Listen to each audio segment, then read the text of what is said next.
K M Azad. হ্যাঁ, আজাদ সাহেব, আপনার কেমন লাগছে, অনুভূতি বলেন। আমাদের লালপুর উপজেলায় কৃষি অফিসের মাধ্যমে আজকে বিজয় মেলাতে আপনার বিজয় দিবসের মেলাতে স্টল করা হয়েছে। আমাদের স্যার এবং আমাদের সহকারী বন্ধুদের সবাইকে ধন্যবাদ। এবং আমাদের কিছু উদ্যোক্তা আছেন, তিনি একজন আমাদের উদ্যোক্তা এবং তিনি আমাদের একজন উদ্যোক্তা। এই উদ্যোক্তাদের মাধ্যমে আমরা আমাদের এই স্টলগুলাই করছি।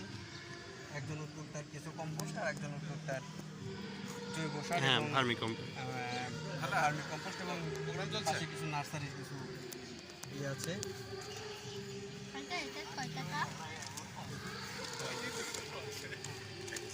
আর একজন আমাদের উদ্যোক্তা, তার প্যাকেজিং